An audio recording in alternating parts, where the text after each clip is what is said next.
¿Existe diferencia entre pecado y pecados?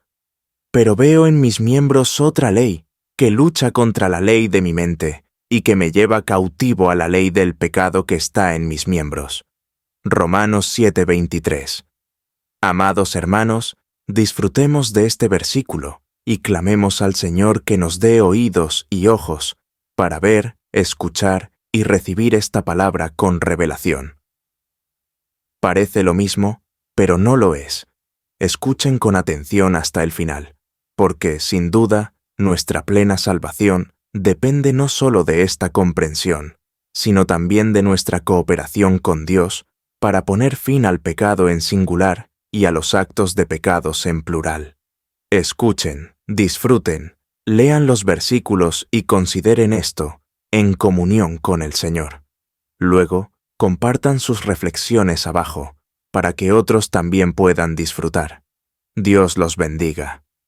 Pecado y pecados. Una diferencia fundamental. Es fácil notar la diferencia entre pecado y pecados. El primero es singular, mientras que el segundo es plural. Sin embargo, la cuestión va más allá de la gramática. Entender esta distinción es crucial para comprender la salvación. Si alguien no entiende esta diferencia, incluso si ha experimentado la salvación, probablemente no tiene claridad sobre lo que fue salvo. ¿Qué es el pecado según la Biblia? El pecado, en singular, se refiere al poder o principio que habita en nosotros, motivándonos a pecar. Es como una fuerza interna que nos inclina al mal. Pablo lo describe como una ley que controla nuestros miembros. Romanos 7:23. Esta fuerza nos lleva, por ejemplo, a sentimientos como envidia, lujuria o ira. No es algo visible, pero está presente en nuestra naturaleza humana desde la caída de Adán, como se explica en Romanos 5:12. Por tanto, como el pecado entró en el mundo por un hombre, y por el pecado la muerte, así la muerte pasó a todos los hombres, por cuanto todos pecaron. ¿Qué son los pecados?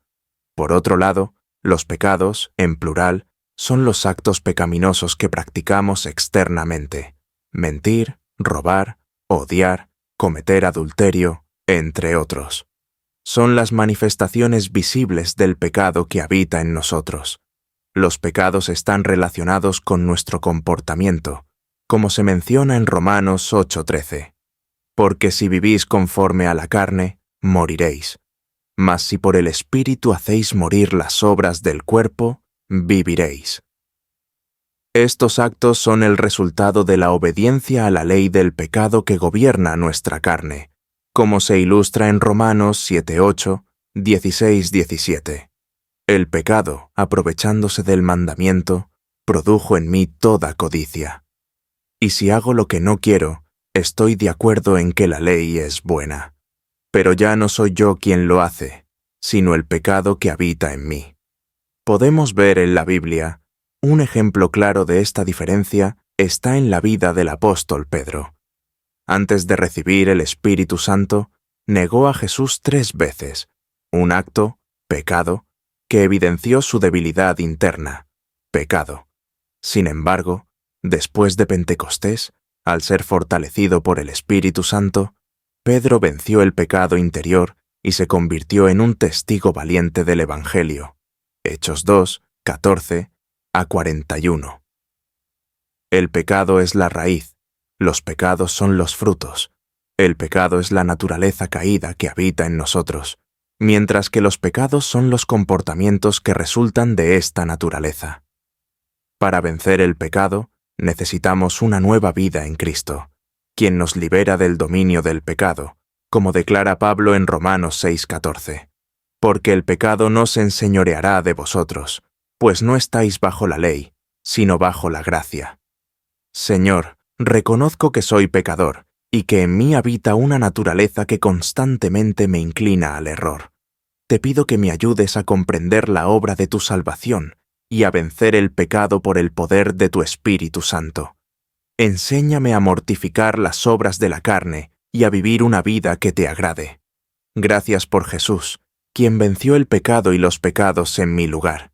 Que tu gracia siga sustentándome. Agradezco que hayas separado este tiempo para juntos recibir un poco más de gracia. En la comunión, tu siervo, Luis Trama, en Cristo Jesús. Amén. Emmanuel los bendiga.